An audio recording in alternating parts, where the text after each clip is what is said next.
Salah.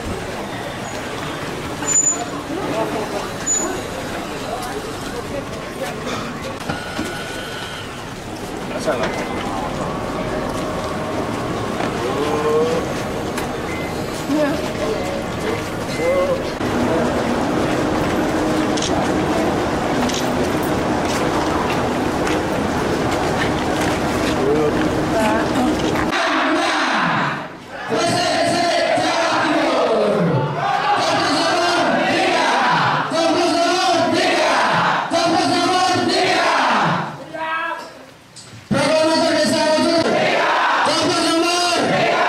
Terima kasih untuk pada kesempatan siang hari ini kita kedatangan Putri Risma hari ini atau biasa kenal dengan Assalamualaikum warahmatullahi wabarakatuh. Asyhadu an la ilaha illallah wa asyhadu anna Muhammadar Rasulullah.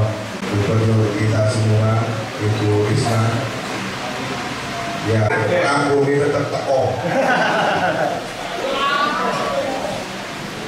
Yang saya panggilnya saya Bu Yayu, yang saya banggakan Rahmatul Desa, yang sangat-sangat saya cintai, yang saya hormati. Tadi saya melihat ada teman-teman wartawan, teman-teman dari Bawas. Matur suwun sangat. Saya juga tidak tahu. Beliau, saya matur suwun sekali. Bagi saya, Baipong kalau saya pernah tahu. Tadi begitu disebut proklamator desa, wah ini tepat. Pelayanan, semua saya akan buat semacam, karena kalau Monseronto itu ada layanan, misalkan itu bisa dipanggil, kalau ada yang sakit dan sebagainya, itu basisnya desa. Semua sampai perizinan semua pandangan ngeluh semua ada nanti di desa. Nanti saya akan buatkan software, nanti bisa diakses melalui handphone, tapi juga bisa nanti kalau yang tidak punya handphone bisa nanti di desa. Untuk layanan apa saja. Nanti kalau kita nggak itu ternyata layanan itu di daerah, kita akan komunikasi dengan daerah. Tapi kalau itu nggak bisa, ya kita tackle. Saya pun jadi Menteri Sosial se-Indonesia, saya sudah lakukan itu. Comment centernya cuma satu bahkan di Jakarta, tapi saya punya balai-balai ada di 31 wilayah di Indonesia. Jadi layanan apa saja. Nah, yang kedua yang lebih penting bagi saya adalah meningkatkan kesejahteraan warga. Bu, soal aplikasi berbasis desa tadi gimana, Bu? Pelayanan? Ya karena terlalu jauh ya. Surabaya apalagi kalau ke Pacitan Banyuwangi, makanya kita akan buat layanan untuk aplikasi, terutama misalkan masalah perizinan. Perizinan itu sampai ke bidan gitu, macam-macam gitu. Nah, kalau bisa diakses dengan aplikasi itu maka akan lebih mudah dan tidak perlu datang gitu. Dan itu sudah saya lakukan di Surabaya sejak 2012. Bu, artinya di desa nanti ada ada semacam dashboard gitu. Untuk dulu kalau di Surabaya saya namanya e-kios, kayak mesin ATM gitu.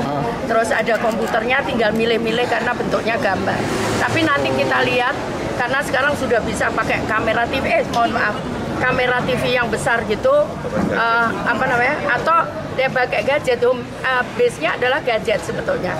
Itu di desa itu hanya untuk orang yang tidak mengerti dan tidak punya HP, ya. Itu basisnya desa.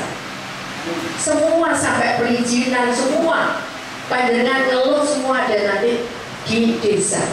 Nanti saya akan buatkan software, nanti bisa diakses melalui handphone, tapi juga bisa nanti kalau yang tidak punya handphone bisa nanti di desa. Untuk layanan apa saja. Nanti kalau kita nggak, itu ternyata layanan itu di daerah, kita akan komunikasi dengan daerah. Tapi kalau itu nggak bisa, ya kita tackle. Saya pun jadi Menteri Sosial se-Indonesia, saya sudah lakukan itu. Comment centernya cuma satu bahkan di Jakarta, tapi saya punya balai-balai ada di 31 wilayah di Indonesia. Jadi layanan apa saja. Nah, yang kedua yang lebih penting bagi saya adalah meningkatkan kesejahteraan warga. Bu, soal aplikasi berbasis desa tadi gimana, Bu? Pelayanan? Ya karena terlalu jauh ya. Surabaya, apalagi kalau ke Pacitan, Banyuwangi, makanya kita akan buat layanan untuk aplikasi, terutama misalkan masalah perizinan. Perizinan itu sampai ke bidan gitu, macam-macam gitu. Nah, kalau bisa diakses dengan aplikasi, itu maka akan lebih mudah dan tidak perlu datang gitu. Dan itu sudah saya lakukan di Surabaya sejak 2012. Bu, artinya di desa nanti ada semacam dashboard gitu. Untuk dulu kalau di Surabaya saya namanya e-kios, kayak mesin ATM gitu. Terus ada komputernya, tinggal milih-milih karena bentuknya gambar. Tapi nanti kita lihat, karena sekarang sudah bisa pakai kamera TV, kamera TV yang besar gitu, atau dia pakai gadget. Base-nya adalah gadget sebetulnya.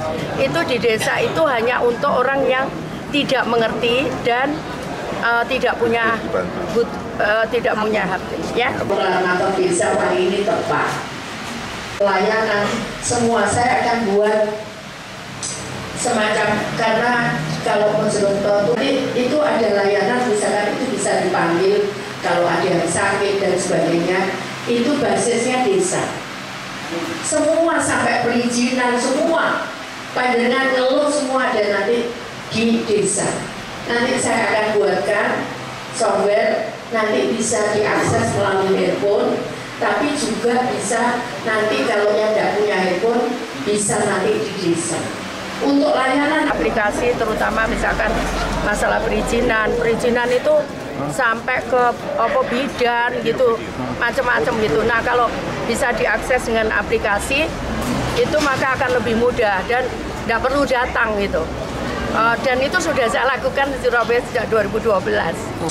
Semacam, karena kalau Mojokerto itu ada layanan, misalkan itu bisa dipanggil kalau ada yang sakit dan sebagainya, itu basisnya desa.